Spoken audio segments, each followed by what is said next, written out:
Daily Detroit is brought to you by the community. Support our work at patreon.com/dailydetroit.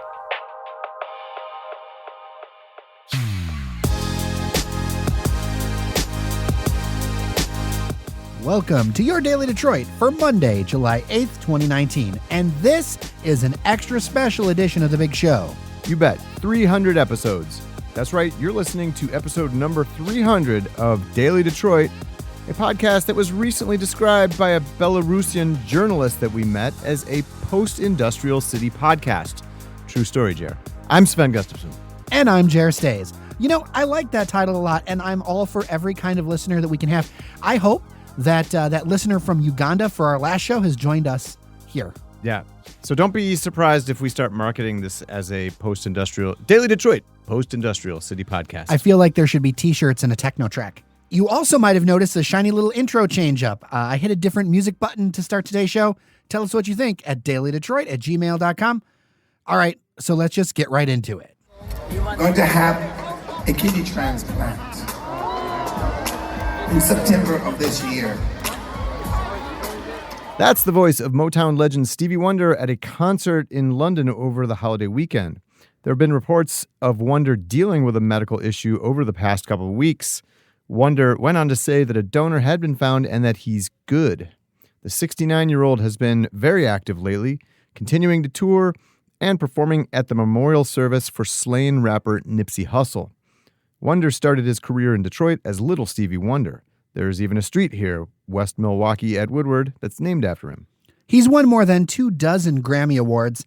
You know, Sven, I could go into all the songs here, but I'm just going to be honest. If you've never heard Stevie Wonder before, I don't know what rock you've been under.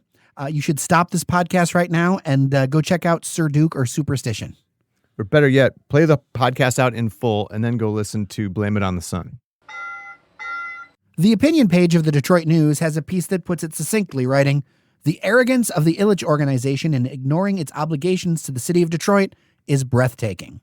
This, after the Ilitch family's Olympia Development missed a June 28th deadline for submitting a proposal to the Detroit Economic Development Corporation to redevelop a parcel adjacent to Woodward between Little Caesars Arena and I-75. The missed deadline was reported by Crain's and came despite getting a 1-year extension by the DEGC to come up with a proposal. The parcel had been used as a staging area for equipment and materials during the arena's construction. Under the original plans for District Detroit, it was supposed to house a hotel. And I'd also add here, at one time, it was also the home to Motown Records. Yeah, way back in the day. But, okay, so another missed deadline. You know, I've said it before, and I'll say it again. I just don't think that the Olympia Development has a clue what they want to do. Like, for whatever reason, they just seem to think that everything that they told the city and the DEGC they were going to do in exchange for, again, you know, $340 million or whatever it is in tax incentives, that it matters, that they could somehow walk away. They don't seem to understand that, like, they have an obligation, a serious obligation to the public, to taxpayers. Well, the silence around this one is deafening, frankly. Yeah. This seems to be a stream of just how the Ilitches want to handle public relations right now. Because if you think about how they're doing this, they didn't talk to anybody. It took some reporting digging to find out that they had skipped past this deadline. There was no communication across the board. And I mean, they are still going to get away with it, right? Because Mayor Mike Duggan has said, well, downtown will take care of itself. I'm not going to, he's not going to be bothered about this. So the bottom line is they will get away with this. But there is this worrying, continuing trend of lack of communication. And I would add that this also plays into what's happening with the Tigers organization. They extended. Yeah, let's talk about that. Yeah. Big news over the weekend. Right. Al Avila has had his contract extended. General manager of the Tigers. Yep. And he's kind of been the quarterback behind this rebuild that's taken a very long time to happen. And the Tigers are not in the absolute cellar, but they're pretty darn close. Well, they just came off a weekend when they got swept by the Red Sox. They're abysmal. I saw last night, I think I was watching Sportsworks on Fox 2, and I think they said the home record, like at Comerica Park this year, is like 12-32. Which is that's insane. That's painful. And over the weekend, I watched the Chicago Cubs and the Chicago White Sox to watch real baseball. And as a Detroiter, that hurts. That really hurts to watch two Chicago teams and be like, oh, I forgot what real baseball looks like.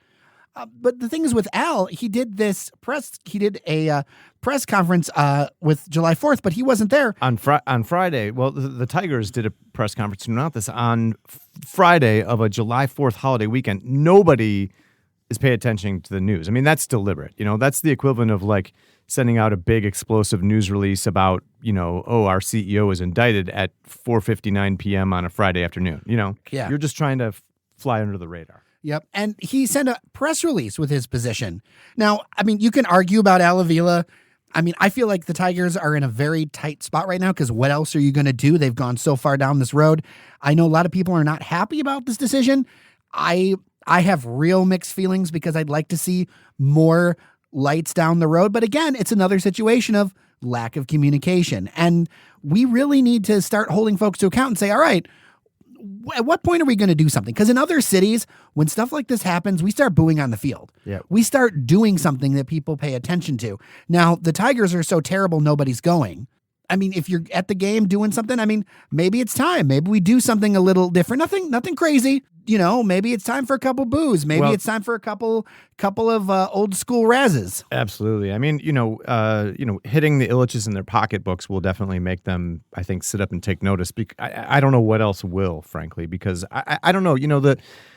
Look, I don't want to get personal here, but like Chris Ilitch apparently, explained his rationale for this contract extension for Al Avila, but whose contract, by the way, wasn't set to expire until the end of next year. He wanted to do this ahead of time and get it done early. Why? Well, because he wanted people to know that Al is his choice. That is sending a strong message that Al is your guy. I mean, it's, I think others have made this point too, that it's like shades of the Matt Millen era with the Lions. It's like, rewarding failure, mediocrity. Like, why was it so urgent that we renew this guy's contract?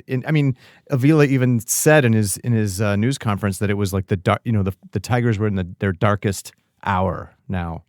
So we're supposed to believe that it's all uphill from here, like things are gonna improve. As a Tiger fan, I hope so. 2 Metro Detroit eateries are embracing Lobster Week in a big way.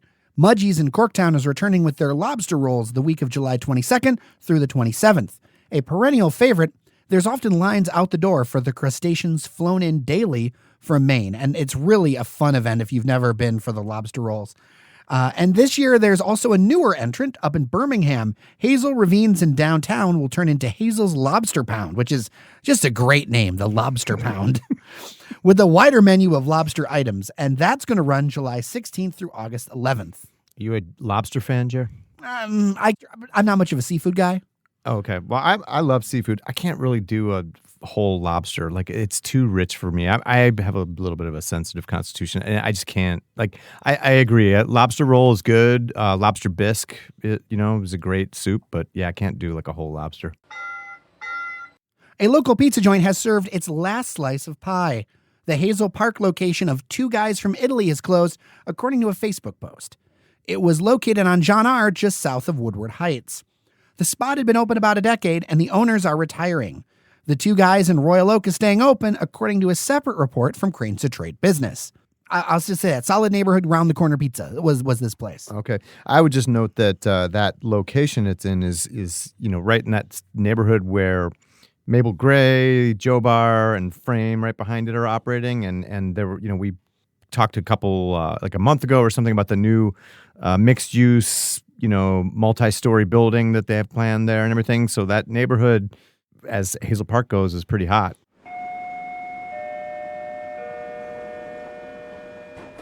Daily Detroit is brought to you in part by Milo.agency. Milo is a marketing agency that produces amazing experiences for audiences. Movie theater audiences? What kind? Sporting audiences? What are they talking about? All the audiences, but specifically digital audiences, I think, my friend. They partner with their clients to drive business and create innovative content. Where are they driving the business to? To the people who pay them. And, does the business get to ride shotgun, or are they backseat, or I don't know? The content's so innovative that it doesn't matter what seat you sit in. You can do cool stuff with them and talk to Billy at Milo.agency. He'll help your business get off the ground.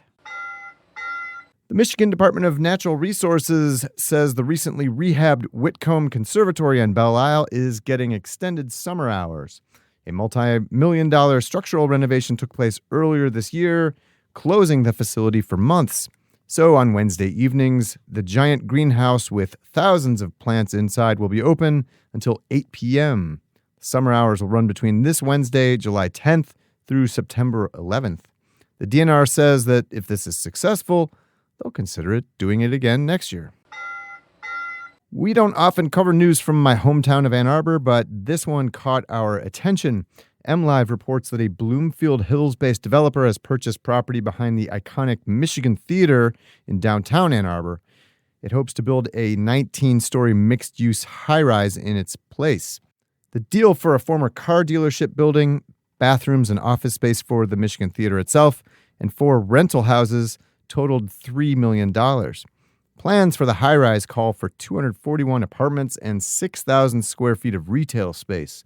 Developers Circa Trova and CA Ventures out of Chicago also propose an adjacent 6-story building that would include workforce housing micro units. The proposal will need city approval before becoming a reality. The Michigan Theater would reportedly get new bathrooms out of the deal, and we'll link to this story in the show notes. So first off, micro units just makes me giggle. It took everything I had not to giggle at micro units. Well, it sounds sort of similar to the development down just adjacent to Capitol Park down here in Detroit. That grand development or something right behind Bamboo Detroit. Yeah. Like the 500 square foot apartments, micro apartments. Yeah, none of them have an oven or something. There's all one room. Yep. So I've been to Ann Arbor more than a few times. I've actually been on a date to the Michigan Theater before, which is a random piece of Jared trivia. Being there a few times, this strikes me like this is a 19-story tower. This is big, like a big change. I mean, how do you feel about that? What's happening over there? Well, it's a big change, but it is and it isn't. They're downtown Ann Arbor for 10 plus years now has been on a real boom, and they've been building upward. There have been a number of, in fact, I think the same developer they said is responsible for a tower on the old Olga's site on State Street, where there's now like a BW3 on the lower level, and it's a high-rise apartment for students. I think there's been a couple tall buildings built on the other side of the Diag down adjacent South U and stuff. So you're seeing a lot of building going up, like increasing density in Ann Arbor, which I think is a good sign. And frankly, in downtown Ann Arbor, it's the only way to go.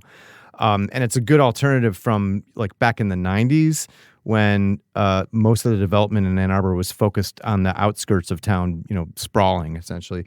And it, frankly, look, it shows the demand for, vibrant urban destination space. I mean, Ann Arbor's probably the most walkable city in all of Michigan anyway. I mean, it's entirely possible to live, if you can afford to live there, in downtown Ann Arbor. And if your job is also in downtown Ann Arbor, you wouldn't really necessarily need to have a car. All right. Well, the Tigers may be woeful after the sweep by the Boston Red Sox over the weekend, but one team from the Motor City that is not to be ashamed of is Detroit City FC. They won the NPSL Great Lakes Conference Championship on Sunday and assured that they'll move on to the NPSL playoffs by defeating their arch-rival AFC Ann Arbor 3-1.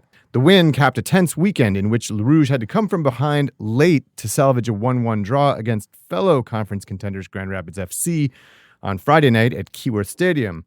That was City's regular season home finale. For City, it's their first conference championship since 2013. Joining us to talk about all that is our soccer correspondent, Fletcher Sharp. Fletcher, good to see you, man. Thanks for having me. Really like to be here. Awesome.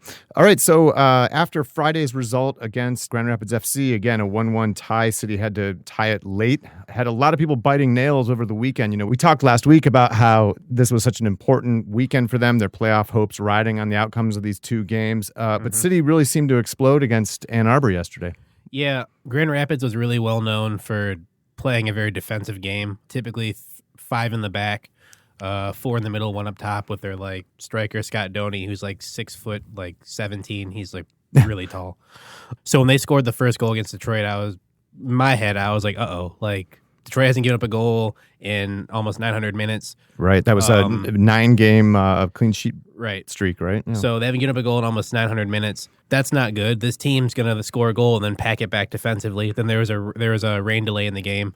And after that rain delay, Grand Rapids seemed to just want to sink all the way back. And Detroit just kept pressing and pressing and pressing. And eventually, Sean Claude tapped home a goal to tie it 1-1. And while it was good to get a point, especially when it felt like they were going to get none, it made me a little worried that maybe they might have been playing down the competition a little bit during the streak. But they came out early, scored a quick goal against Ann Arbor, and kind of controlled that game. At moments, this felt kind of back and forth, but the ball typically was in Ann Arbor's defensive, even if it was just minorly in their half, still in their defensive half. And they showed that when they need to, they can turn it up and just keep the pressure on. Yeah. Sean Lawson netted all 4 of City's goals over the weekend in their 2 biggest games. That's pretty huge, right? Yeah, especially because I've been giving him grief all season. While he had been scoring goals in the past, he was not the most, I don't want to say reliable, but not the best type of center forward. Mm-hmm. I see him more as like a wing forward. He's fairly small for a center forward. Right. I see him as more of like a wing, I'm on the outside, kind of Neymar type that doesn't really go into the middle, not a big, strong guy. But he leads the entire Midwest with 12 goals. So, clearly I don't know too much about that. So, so City have 1 regular season match remaining. It's on the road Sunday at Kalamazoo FC. Kalamazoo actually handed City its lone loss earlier this season when they came to Keyworth. So, beyond revenge, what does this game mean? Is it just a meaningless formality? No, not really. As Coach James has shown, he will rotate players. I'm sure he'll use his last game against a decent opponent in Kalamazoo as a chance to get some rest for people who have been playing a lot. Like I know Jalen Chrysler, one of my votes for League Defensive Player of the Year, has played in a lot of games. I know their center defensive mid, Lay Diop, really great guy, but will probably crash into some people unintentionally, pick up some yellow cards. He probably can sit this game because he probably don't really need his style of play there. Or, he might do the opposite and just play everyone just to make sure they get the points and make them rest during their bye week, because they'll definitely get a bye week as the potential number 1 seed in the entire conference. I personally think he'll probably try to rest some players. It would make sense to rest some players. Some guys could use some rest, and it could get some rotation for some of the players who don't really get on the field as much. Yeah, so you mentioned likely bye week. What do we know about the playoffs so far? I'm sure a lot of it's sort of yet to shake out. I can say Detroit is qualified. In the North Conference, Minneapolis City is qualified. The other 4 teams are still kind of being shaken out. In the East, it's Cleveland, Rochester, Erie, and Buffalo all battling for the 2 spots. It's most likely going to be Cleveland and Rochester. Mm-hmm. In the North, you have reigning Midwest playoff champion Duluth in 3rd place behind Med City. Med City has shown to be, in their, 3 years of being a team, they get all the way up to the 2nd seed. In the past 2 years, they choke away down to 4th every single year. So they're in 2nd place right now. I anticipate them losing a game they shouldn't lose, and Duluth leapfrogging them. As of now, it's Ann Arbor in 2nd, Grand Rapids in 3rd. Ann Arbor plays Toledo Via. And should be a win for them. Yeah, and Grand Rapids plays Michigan Stars. So if Ann Arbor ties and Grand Rapids wins, Grand Rapids goes to the playoffs. Any other situation, Ann Arbor goes to the playoffs. Yeah, Grand Rapids is looking at a big battle uphill. All right, so a very successful season for Detroit City FC. Your prediction about even odd years that you talked about earlier this year has come true once again. Put that on the chalkboard. Yeah. You might have been wrong about Sean Lawson, but the even odd years, you're on point.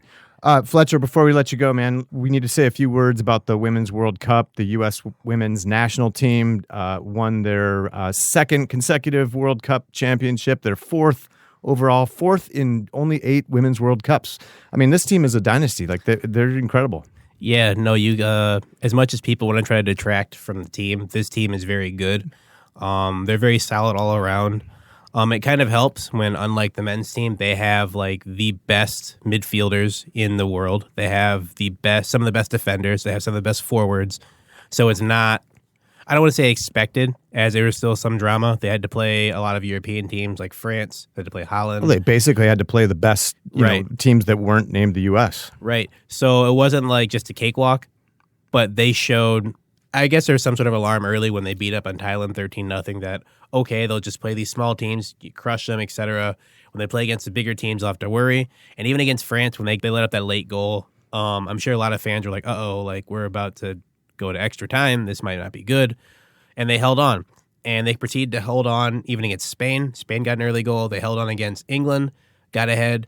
And when I got to Holland, honestly, I thought if Sweden did not beat Holland to get into the finals, I thought Holland would give it a really good show. But then I thought eventually the talent of the U.S. would show. And honestly, that's exactly what happened. All right. Well, very impressive for the U.S. women's national team, and hats off to them. They're a real class act. Fletcher Sharp is our soccer correspondent. You can find his work on Midfield Press or at the Outer Drive podcast, for which he is co-host. Thanks so much, Fletcher. Thanks for having me.